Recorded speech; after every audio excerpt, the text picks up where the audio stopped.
Beneath the forest floor lies a secret world, one shaped by survival and ingenuity. For centuries, people have dug into the earth, building hidden shelters to escape enemies and the elements. These weren't just holes, but carefully crafted homes and command posts, blending human need with nature's protection. The ground became a shield against bombs, cold, and discovery. Soldiers and survivors learned to vanish by becoming part of the landscape. A fallen log could be a roof, the forest floor, a secret door. These shelters reflect our primal instinct to seek cover when danger is near. From trappers in the Canadian wilds to partisans in occupied lands, underground shelters meant the difference between life and death. The skills to build them were passed down or learned in crisis. Even today, these principles of resilience and adaptation endure. This is the story of how people disappeared into the earth and survived. In wartime, underground shelters became lifelines. Soviet partisans in Eastern Europe built hidden bunkers, zemlyankas, deep in the woods, invisible from above. Finnish soldiers crafted korsu shelters, dug into hillsides for warmth and protection. In Vietnam, the Viet Cong's Cu Chi tunnels formed a vast hidden world beneath the jungle. Even in peacetime, trappers in the Canadian north relied on earth and log shelters to survive brutal winters.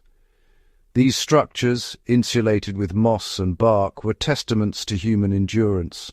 Whether evading armies or outlasting the cold, the underground shelter was a universal answer to survival. The forest floor became both shield and sanctuary. Building a shelter started with choosing the right spot and log.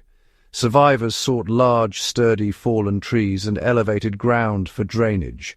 Dense thickets or ferns offered natural camouflage. Excavation was done with stealth. Soil was collected, not scattered, to avoid detection. The top layer of moss and leaves was saved for camouflage. Shelter size varied. A small pit for one, or a deep bunker for many. Excavated soil was hidden or spread thinly across the forest floor.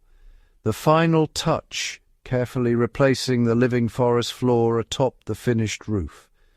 Done right, the shelter vanished into the landscape. Survival depended on blending in completely.